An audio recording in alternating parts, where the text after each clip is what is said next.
नमस्कार। स्वास्थ्य सूत्र के इस क्रिया योग संबंधी श्रृंखला में आपका स्वागत है। जैसा कि हम जानते हैं, श्वास का हमारे जीवन में बहुत महत्वपूर्ण आयाम है, बहुत महत्वपूर्ण स्थान है। बिना श्वास के ना तो हम जीवित रह सकते हैं, ना हमारा जीवन रह सकता है। बिना श्वास के हम सारी सक्रियताएं भी खो देते हैं और बिना श्वास के तो हमारा जीवन भी अल्प आयु रह जाता है। इसलिए श्वास का हमारे जीवन में बहुत महत्व है। श्वास हमारी अंतर चेतना के लिए आवश्यक है, क्योंकि हमारे अंदर की जितनी भी अचिंत्य क्षमता हैं, असीमित क्षमता हैं, उनका जागरण भी श्वास के माध्यम से हो सकता है। श्वास को इसीलिए हमने प्राणायाम का आधार माना है, इसीलिए इसको प्राण शक्ति या प्राण आधार कहा गया है। तो श्वास का हमारे जीवन में बहुत महत्व है। श्वास सृजन का आधार भी है, नए सूत्रों का आयाम भी है कि नए सूत्र, नए सिद्धांत भी श्वास के माध्यम से रचे जा सकते हैं, क्योंकि श्वास की गति हमारे मन के साथ सीधी संबंधित है। मन में जो परिवर्तन आते हैं, मन में जो भाव उठते हैं, हमारी जो ऐसी मनोदशा रहती है, उसके हिसाब से हमारी श्वास की गति प्रभावित होती है। और यदि श्वास की गति प्रभावित होती है तो उसी आधार से, उसी प्रकार से हमारे मन के आयाम भी परिवर्तित होते हैं। हमारे सोचने, विचारे और गणना करने के, निर्णय लेने की क्षमता पर भी श्वास का सीधा प्रभाव पड़ता है। श्वास हमारे लिए बहुत आवश्यक है। श्वास के विविध आयाम हैं, और यदि हम देखें तो क्रिया योग जैसी ध्यान संबंधी प्रक्रिया हैं, या ध्यान की अन्य प्रक्रिया हैं, या फिर मनोचेतना संबंधित जितने भी ध्यान संबंधी प्रयोग हैं, उन सब के लिए श्वास का विशेष महत्व है। बिना श्वास के सदी गति के हम किसी भी अतीन्द्रिय क्षमता का या किसी भी आध्यात्मिक युक्ति का सदुपयोग नहीं कर सकते। कि श्वास यदि हमारे असीमित है, अनियमित है, तीव्र चल रही है, तो इसका सीधा सा अर्थ है कि हमारे अंदर एकाग्रता का भाव नहीं है, हम एकाग्र नहीं है। हमारी जो मनोदशा है वो क्रोधित विक्षिप्त जैसे व्यक्ति की है। मनोदशा जैसे विक्षिप्त व्यक्ति की हो जाती है, यहाँ उसका कोई होश नहीं रहता। ऐसा ही जब अनियमित श्वास चलता है, तीव्र गति से श्वास चलता है, तब वैसी स्थिति होती है।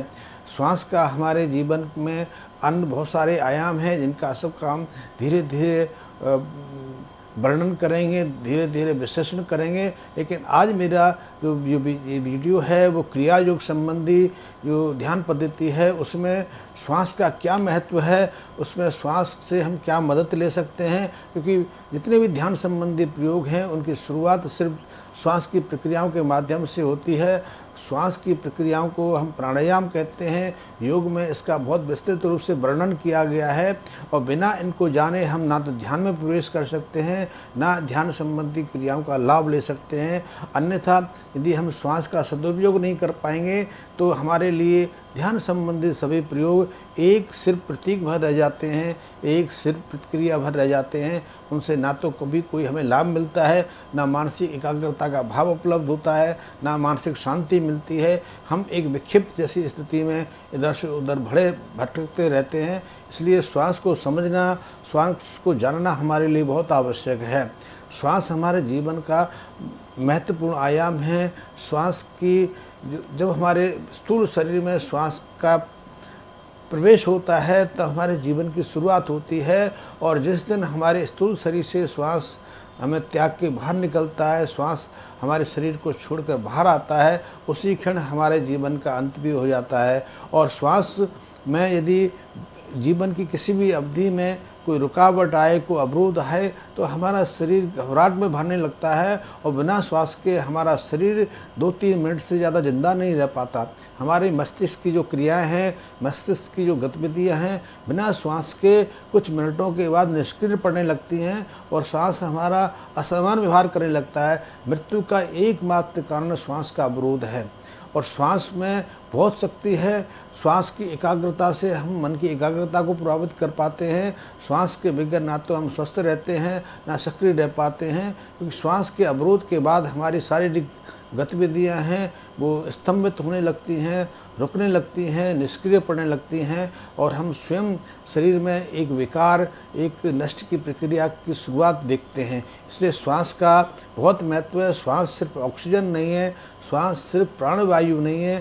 श्वास के माध्यम से हम विशाल ब्रह्मांड से प्राण शक्ति को आकर्षित करते हैं और ये प्राण शक्ति श्वास के माध्यम से श्वास को वाहन के रूप में प्रयोग करके हमारे शरीर की एक एक कोशिका तक, हमारे शरीर के एक एक सेल तक प्रवेश करती है, फैलती है और हमें जीवाणुता प्रदान करती है, हमें पौरुषता प्रदान करती है, हमें सृजनात्मक शक्ति की क्षमता प्रदान करती है। और जब श्वास के माध्यम से मन को एकाग्र करते हैं, एकाग्रचित बना लेते हैं, तब हमारे अंदर की जो अंतस्क की शक्तियाँ हैं वो जागृत होती हैं, वो सक्रिय अवस्था में आने लगती हैं।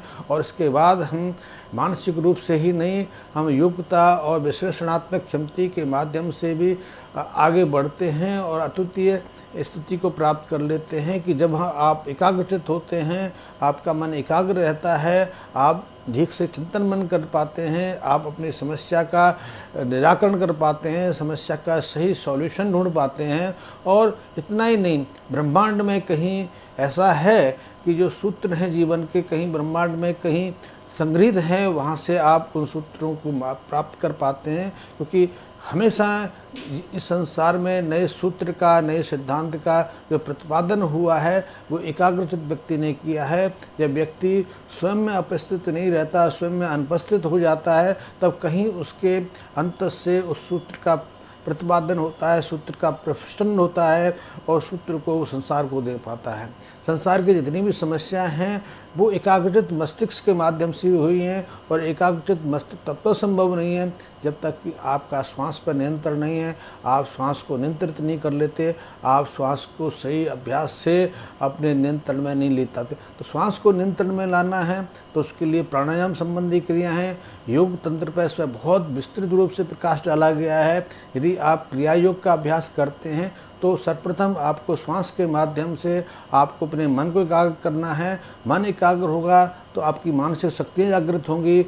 मानसिक सक्रियता के बाद ही आप अपने जीवन में आगे बढ़ पाएंगे। आप अपनी चेतना को सही मार्ग पर ले पाएंगे और उसके माध्यम से ही आपकी समस्याओं का समाधान हो सकेगा। श्वास के बिना तो आप स्वस्थ भी नहीं रह सकते, जीवित भी नहीं रह सकते।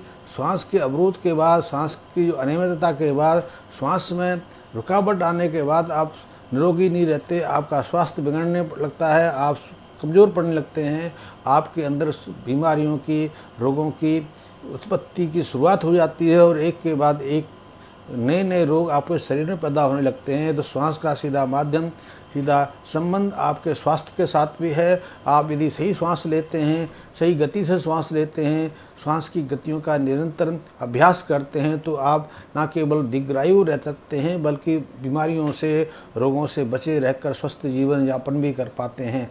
क्योंकि आपने देखा है कि आज के समय में तो हमारे वातावरण में इतना प्रदूषण है कि हम श्वास की बात क्या है, श्वास के माध्यम से जितनी ऑक्सीजन, जितना प्राणवायु हम ग्रहण करते हैं उसके साथ में कितना हम प्रदूषित रसायन को अपने शरीर में ग्रहण कर लेते हैं, कितनी प्रदूषित और विषाक्त गैसें हम अपने आहार शरीर में ग्रहण करते हैं। तो वो एक और समस्या है। यदि आपको निरोगी रहना है, आपने क्रिया योग संबंधी जो ध्यान के प्रयोग हैं उनका उपयोग लेना है, आपको गहन अनुभूति में जाना है, आपने इसके अलावा अपने जीवन में आगे बढ़ना है, तो उसके लिए आवश्यक है कि आप श्वास के प्रयोग को समझें, श्वास को जानें और श्वास का दीर्घकालीन अभ्यास करें कि जिससे आपकी एकाग्रता है बढ़े, आप सही प्रकार से सोच सकें, विचार कर सकते हैं, चिंतन कर सकें, आपकी मनोदशा को आप सुधार सकें और आपकी स्मृति शक्ति बढ़ सके। आप जो कुछ ज्ञान अर्जित करते हैं उसको सदुपयोग कर पाएँ,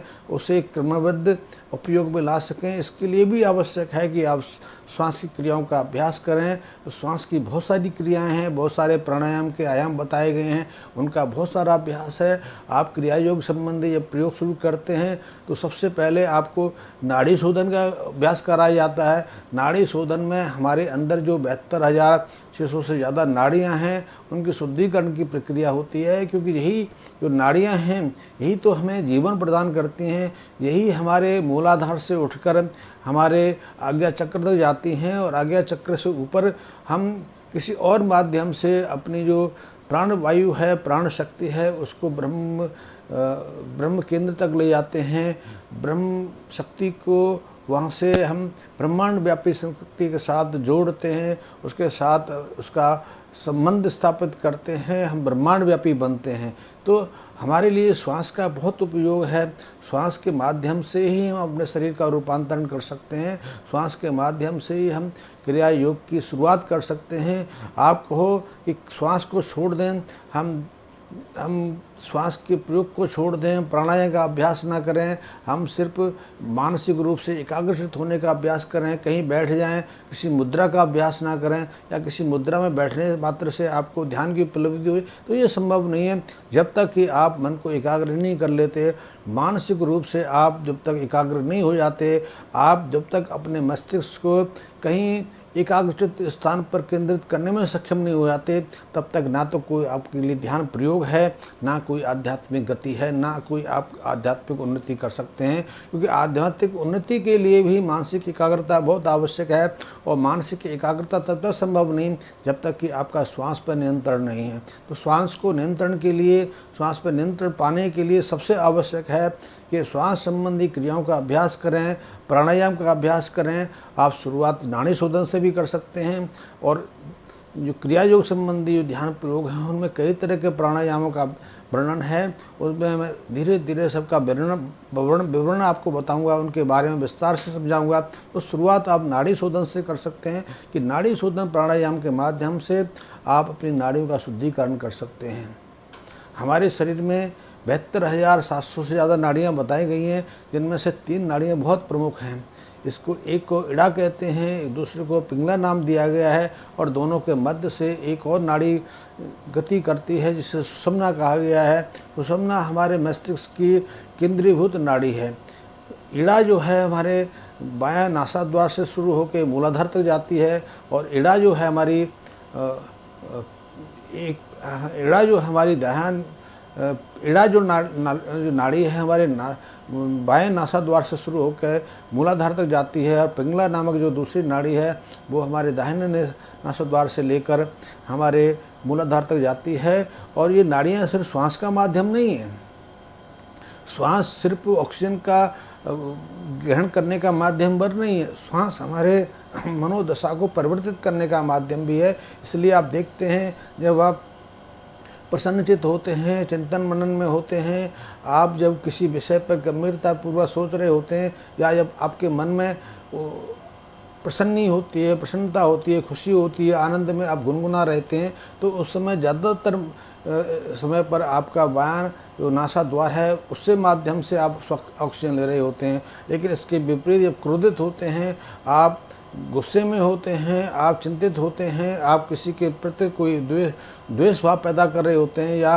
कामातुर होते हैं, तो आपका बाएं नासाद्वार की जगह दायां नासाद्वार ज़्यादा सक्रिय रहता है। और जब आप एकाग्रचित होते हैं, किसी विषय पर आप सोच रहे होते हैं, ध्यान चिंतन और आध्यात्मिक विषय में आप चर्चा कर रहे होते हैं, तब आपका जो दोनों नासाद्वार हैं एक साथ चल रहे होते हैं, तो सुषुम्ना श्वास उस समय गतिमान रहता है। तो श्वास का सिर्फ हमारा माध्यम सिर्फ ऑक्सीजन ग्रहण करना नहीं है, प्राणवायु को ग्रहण करना नहीं, श्वास के माध्यम से हम मस्तिष्क को सक्रिय करने का तरीका भी जानते हैं। हमें ज़्यादातर मामलों में ऐसे लोगों को मालूम नहीं है, लेकिन जो अध्यात्म में जुड़े हुए हैं, जो योग क्रिया का अभ्यास करते हैं, योग तंत्र में रुचि लेते हैं, वो जानते हैं कि श्वास का हमारे मस्तिष्क के साथ कितना महत्वपूर्ण प्रयोग है। तो जब तक आप श्वास का सही उपयोग करना नहीं सीखते, श्वास को सही रूप से प्रयोग करना नहीं जानते, श्वास के अभ्यास नहीं करते, तब तक आप क्रिया योग में बिल्कुल नहीं उतर सकते। श्वास क्रिया योग के अलावा आप किसी भी ध्यान प्रक्रिया में नहीं उतर सकते। तो ध्यान के लिए तो हमें सबसे पहला जो हमारा आयाम है वो है श्वास के सदुपयोग का। श्वास को सही प्रयोग से लेना सीखना, श्वास का सही उपयोग करना। तो आप नाड़ी शोधन का शुरुआत कर सकते हैं। नाड़ी शोधन प्राणायाम की एक सहज सामान्य प्रक्रिया है जो नाड़ियों का शुद्धिकरण करती है। नाड़ियों की शुद्धिकरण के बाद आप सही सोच विचार कर पाते हैं, आप योग और अध्यात्म के मार्ग पर आगे बढ़ पाते हैं। तो नाड़ी शोधन के माध्यम से आप अपनी 72,000 नाड़ियों की शुद्धिकरण करते हैं। इसमें इड़ा नाड़ी के साथ 36,000 नाड़ियाँ जुड़ी हैं और पिंगला नाड़ी के साथ भी 36,000 नाड़ियाँ जुड़ी हैं। तो आप दोनों नाड़ियों को दोनों नासाद्वारों से श्वास के माध्यम से शुद्धिकरण देते हैं। उनके अंदर जो जीवन भर के दोष भरे होते हैं, मल भरे होते हैं, उनका निराकरण करते हैं। और आप एक बात अवश्य सोच लीजिए कि हम हम जीवन से लेकर अब तक ही अपने नाना प्रकार के दोष और उद्देश्य और बिना जो आवश्यक चीज़ें हैं अपने मन में संचित नहीं रखते। हमारे जीवन में तो कई जन्मों का संग्रह रहता है, हमारे जीवन में कई संग्रहों के विकार संचित रहते हैं। तो हमारी जो 72,000 नाड़ियाँ हैं वो उनमें से ज़्यादातर नाड़ियाँ निष्क्रिय रहती हैं। जब तक उनकी शुद्धिकरण हो जाए तब तक ना तो हम किसी ध्यान के अभ्यास पे आगे बढ़ पाते हैं, ना हम अपने जीवन को सही रूप दे पाते हैं। तो यदि जीवन को सही रूप देना है, हमें अध्यात्म में आगे बढ़ना है, हमने क्रिया योग जैसे किसी ध्यान प्रयोग करना है, इवन यहाँ तक कि आपने सामान्य सहज कोई आध्यात्मिक प्रक्रिया का अनुकरण करना है तो भी उसके लिए आवश्यक है कि उसकी शुरुआत आप श्वास की क्रियाओं से करें, आप प्राणायाम से करें। तो नाड़ी शोधन का आप अभ्यास कर सकते हैं।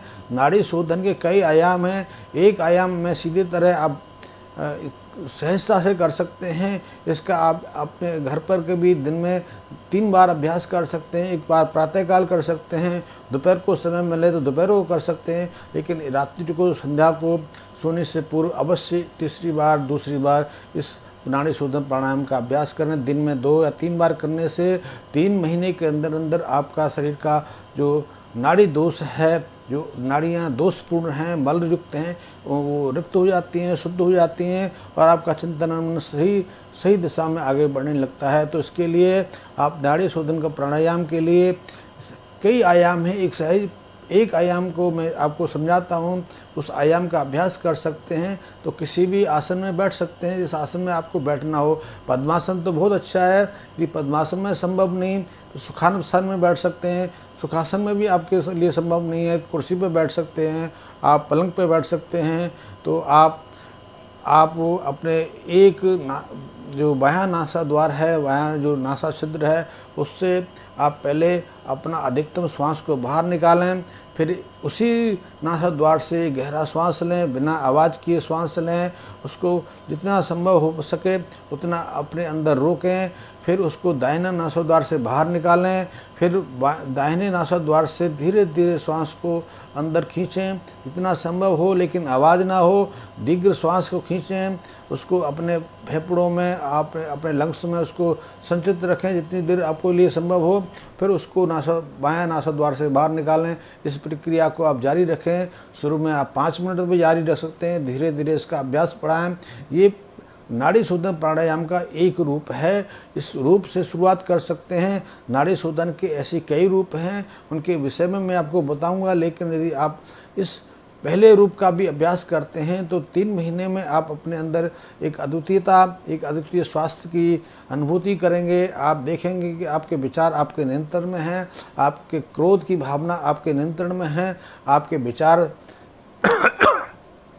सामान्य हो रहे हैं, आपका चिंतन मन बढ़ रहा है, यहाँ तक कि आपकी एकाग्रता भी बढ़ रही है। और यदि क्रियायोग संबंधी अभ्यासों के बारे में जानना है तो आप मेरे से निरंतर जुड़े रह सकते हैं। मेरे वीडियो को आप अध्ययन कर सकते हैं, मेरे वीडियो को देख सकते हैं। मैं क्रिया योग के सभी सूत्रों को, सभी जो उसके रहस्य हैं वो एक एक करके मैं बताऊंगा, क्योंकि मैं क्रिया योग पर पिछले 40 सालों से अध्याय कर रहा हूँ, स्वाध्याय कर रहा हूँ। तो मेरे पास इसके लिए विस्तृत जानकारी उपलब्ध है। मैंने इस पर कुछ पुस्तकें भी लिखी हैं, आप चाहें तो पुस्तकों का भी अवलोकन कर सकते हैं। लेकिन क्रिया योग अद्वितीय एक ध्यान प्रक्रिया है, आप उनका अवलोकन कर सकते हैं। और आपको यदि मेरा विषय पसंद है तो मेरे इस चैनल से जुड़े रह सकते हैं। धन्यवाद।